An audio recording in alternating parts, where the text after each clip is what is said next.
Sem fé é impossível agradar a Deus. Porque importa que aqueles que se aproximam de Deus creiam que Ele existe e que é galardoador daqueles que o buscam. 1 Tessalonicenses capítulo 5, versículo 17 nos diz assim: orai sem cessar. Jeremias capítulo 33, versículo 3: clama a mim e responder-te-ei, e anunciar-te-ei coisas grandes e ocultas que não sabe. Mateus capítulo 7, versículo 1 e 2: pedi e dá-se-vos-á, buscais e achareis, batei e abre-se-vos-á, porque todo aquele que pede recebe, o que busca encontra, e ao que bate se abre. Estenda suas mãos, querido, glorifique o nome do Senhor. Que a vitória vai chorando, geme e chora, e ora.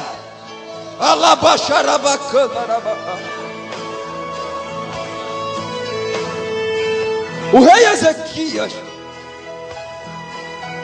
tem uma história peculiar na Bíblia Sagrada. Foi um dos reis, depois de Davi, a qual teve a atenção divina de forma especial sobre a vida dele. Olha, que ele cresceu em um lar que ele não tinha um exemplo. Ele era filho do rei Acaz. Acaz foi um rei tão perverso, se revoltou contra Deus, foi idólatra. Ao invés de fazer o povo de Israel, de Judá, buscar o Senhor, ele leva o povo à idolatria, leva o povo a adorar outros deuses.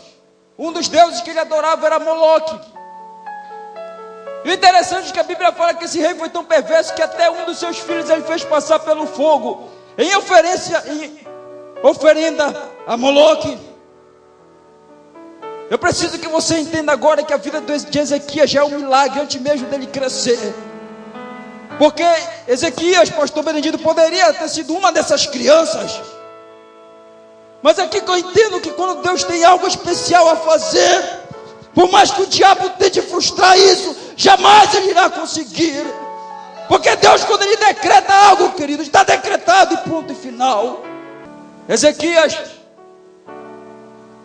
com 25 anos de idade, assume o trono, seu pai morre. Agora imagina, com 25 anos, você olhando para a nação de Israel, a nação se prostituindo contra as nações, adorando outros deuses. Deixaram a Jeová de lado para adorar outras divindades, demônios. Não honravam mais ao Deus que o colocara aquele povo na terra prometida. Porém ele se encoraja, e algo maravilhoso eu li sobre esse homem. A Bíblia fala que ele buscou ao Senhor. A Bíblia fala no livro de Jeremias: e buscar-me-eis e me achareis, quando me buscardes de todo o vosso coração. Eu não estou fugindo do tema da campanha. Perceba que enquanto eu estou dizendo isso, a vida de muitas pessoas estão sendo contada nesse púlpito. Porque assim um dia fui eu e você. Buscamos ao Senhor com intensidade, e por um momento que a prova se apresentou, você pensa que Deus te abandonou. Mas tenha paciência, Ele está aqui hoje e te trouxe para falar na intimidade da tua alma. Ele preparou o coração para buscar a Deus. Agora o Senhor lhe dá as diretrizes. Então ele começa uma obra de avivamento tremenda no meio da nação de Israel, do povo de Judá. Ele restabelece o culto de adoração a Deus. Ele faz com que Israel olhe para ele e visse de fato um homem que temesse a Deus. Ele retira a idolatria do coração do povo, remove tudo que estava de imundo no templo, e assim leva a nação de Israel a adorar o Senhor. O interessante, eu quero que você imagine quanto maravilhoso era para o povo ir ao templo adorar. Na época do rei Ezequias, a presença de Deus se manifestava quando os levitas adoravam o Senhor. Porém, eu guardo uma palavra que o pastor Benedito pregando aqui no início deste ano, ele falou que todo o avivamento ele traz retaliações. O próprio Deus irá nos provar naquilo que pregamos. Eu guardei aquela palavra. Porque dentro desse avivamento, quando todo o povo está alegre, se apresenta Senaqueribe, o rei da Assíria, que era a potência militar daquela época. Ele já chega destronando algumas muralhas e se aproxima de Judá. Envia cartas ameaçadoras. Ezequias, por mais que estivesse buscando ao Senhor, nós nunca devemos esquecer que não somos super-homens. Nós somos feitos de ferro. Nós somos seres humanos. O nosso coração não é de lata. Ele se amedronta. Por um momento, ele sente medo. Senaqueribe está com seu exército às portas de Judá. O que eu irei fazer? Ele lembra que havia um profeta Isaías. Ele manda seus súditos irem a Isaías e darem o recado. O rei se aproxima. O rei da Síria se aproxima e quer nos destruir. O que iremos fazer? Isaías, profeta de Deus, dobra o seu joelho e ora, e o Senhor lhe dá a resposta. Fala para o meu servo não se atemorizar. Eu estou no controle da situação.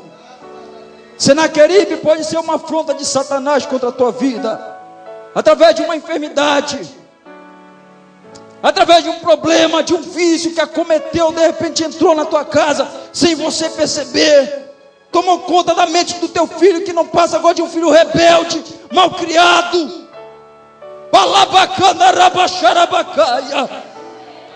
Hoje eu vim comprar briga com o reino das trevas, pelo poder do nome de Jesus Cristo.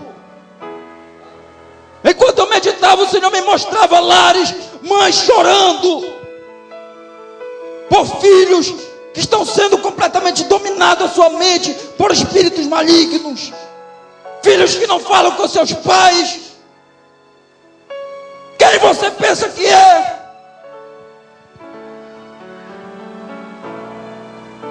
Amados, Deus falou no primeiro dia que queria falar na intimidade de pessoas aqui. Eu não vou levar para casa nenhuma vírgula, pode ter certeza. Agora, Ezequias está na expectativa do milagre, para que Deus venha visitar Israel e livrar das mãos do rei da Síria. Porém, nesse período, algo inesperado acontece. O rei adoece de uma chaga mortal.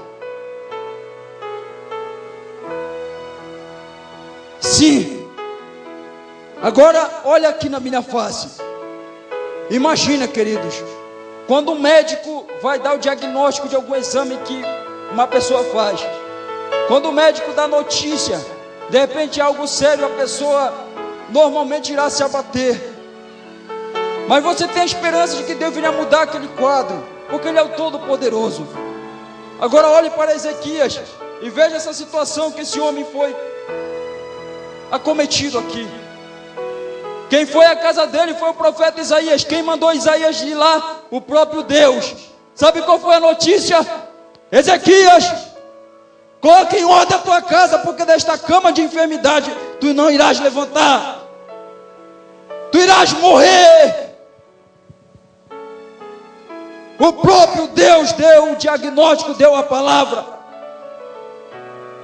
E agora, queridos, o que fazer se foi Deus quem decretou isso? Mas por que, Paulo Júnior? Deus faz isso com os santos, com seus filhos. Tem indagações aqui na terra que não serão respondidas. Se um dia lá em cima Ele quiser nos explicar, amém, queridos. O que cabe a nós é dobrar o nosso joelho e falar: Senhor, eis-me aqui, seja feita a tua vontade na minha vida. Irmãos, o grande rei Ezequias está à beira da morte. Porém, irmã Bernadette, irmãos, eu estou muito cheio da graça, porque o que Deus me mostrou nessa palavra, como é que pode muitas das vezes duvidarmos do nosso Deus? Esse homem, ao invés de se desesperar, a Bíblia fala que de imediato, quando Isaías dá o recado, ele estava muito enfermo de uma chaga maligna. Alguns dizem que era um câncer de pele, outros dizem que era uma úlcera. Porém, ele vira o rosto para a parede começa a orar. Começa a orar. Me perdoe, irmão, mas ele não foi no desespero, como muitas das vezes, por incrível que pareça, o crente faz. Ao invés de buscar o milagre aos pés do Senhor, muitas das vezes se desespera, até mesmo em terreiro de macumba, pisa para tentar o milagre. Quanta ignorância! Tenha paciência em nome de Jesus Cristo. Paulo Júnior, tu não sabe o que tu está falando, tu nunca passou por um vale. Aguenta mais alguns minutos e Deus vai te mostrar se eu nunca passei por um vale. Deus não chama desocupado. E quando Ele chama para te capacitar, Ele te leva ao extremo, para te saber que Ele é Deus na tua vida. Jesus falou na sua palavra: no mundo tereis aflições, mas tem de bom ânimo, eu venci o mundo. Isaías, ele dá a palavra quando ele vai se retirando da casa do palácio real. Ezequias está orando, vira o rosto para a parede. Ele não poderia se levantar porque estava muito enfermo e ia até o templo, não. Ali mesmo ele dobrou o seu joelho, olhou para, encostou a cara na parede e começou a orar. Mateus capítulo 6, versículo 6 diz assim: e tu, crente, quando orares, entra no teu quarto, fecha a porta sobre si e ore ao teu pai que vê o que está em oculto, e teu pai que vê o que está em oculto te recompensará. Não é preciso se desesperar contando para todo mundo. A Bíblia Sagrada fala que essa foi a primeira atitude dele. 2 Crônicas capítulo 7, versículo 14, é muito conhecido. Deus fala assim: se meu povo que se chama pelo meu nome se humilhar e orar e se arrepender dos seus maus caminhos, então eu ouvirei dos céus, perdoarei seus pecados e sararei a sua terra. Entenda pela Bíblia que não é pelo simples fato de estar chorando ou gritando que Ele irá nos ouvir. Há critérios a serem obedecidos.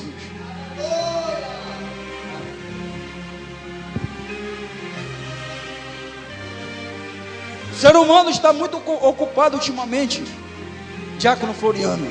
São tantos negócios, boletos, compromissos, reuniões. Chega no culto, muitas das vezes cansado, fica logo olhando para o relógio: esse menino não vai parar de pregar. Daqui a pouco o dia mal bate na porta dele bem cedinho.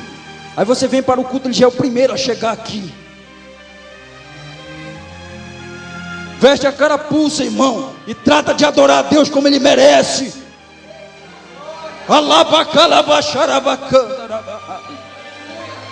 É só no momento de dor que o ser humano trata de buscar a Ele. Salmo 50, versículo 15: clama a mim no dia da tua angústia, eu te livrarei, tu me glorificarás. Salmo 91, 14 ao 16: pois que tão encarecidamente me amou, também eu o livrarei, pô-lo-ei no alto retiro, porque conheceu o meu nome. Ele me invocará e eu lhe responderei, estarei com ele na angústia, livrá-lo-ei e o glorificarei, dali em abundância de dias, e lhe mostrarei a minha salvação. É para quem conhece a Deus, não só em momento de bonança, mas no momento da dor. A oração que Ezequias fez, muito interessante, irmãos. O ser humano é comprovado, ele tem medo da morte. Quantos querem ir para o céu aqui? Levante as mãos. Tem gente que não quer ir para o céu ainda, irmão. Agora, quem quer morrer aqui? Ninguém, né, irmãos? Se Jesus não voltar daqui a 50 anos, teremos que passar pela morte. Ninguém quer morrer. Porém, descobri algo na oração de Ezequias, à beira da morte, no leito de morte. Ele não ora, irmãos. Ele não ora dizendo assim: Senhor, livra-me da morte. Senhor, tenha misericórdia de mim, eu não quero morrer. Não, ele ora assim: Senhor, ser servido de te lembrar que andei nos teus caminhos com inteireza de coração. Senhor, eu procurei fazer o que é reto aos teus olhos, segundo a tua palavra me ensinou. Eu fui estudar isso no original, sabe o que significou? Ele está falando: Deus, se tu quiseres me levar, amém. Quer viva, quer morra, deixa eu ser teu, Senhor. Alabacalabaxarabacaia. Oh Deus. Alabacalabacaia. Amados, é uma oração do crente que sabe do Deus que serve.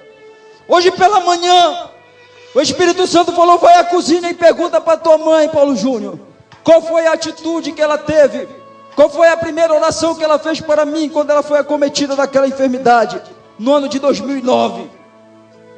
Para quem não sabe, minha mãe teve câncer, mas está aqui ela curada para a honra e glória do Senhor Jesus. Deus é fiel. Eu perguntei a ela: mamãe, qual foi a sua reação quando o médico lhe deu o diagnóstico? Ela falou: filho, eu simplesmente, quando fui orar, falei: Senhor, eu estou em tuas mãos. Assim como tu podes me curar, amém. Mas se não, eu estou em tuas mãos. Seja feita a tua vontade. Sinceridade. Eu lembro que, quando eu recebi a notícia, eu me desequilibrei emocionalmente. Eu não conseguia fazer nada de forma racional, mas eu pedia para Deus: tenha misericórdia, Senhor. Eu lembro que uma vez na Padre Eutíquio, eu terminei de vir da oração do meio-dia, e eu pedindo muito a Deus, irmãos: Deus, fala comigo. Mas eu tive uma atitude muito sincera dentro da minha alma, porque eu sou o único filho solteiro de minha mãe. Todos os meus irmãos já têm família. Eu falava: Senhor, se tu levar minha mãe, ela é a única coisa que eu tenho nessa vida além de ti. Mas se tu fores levar ela, me guarda, cuida de mim. Quantos creem em mistério aqui, queridos? Quantos? De imediato, a voz do Espírito Santo veio quando eu estava na parada.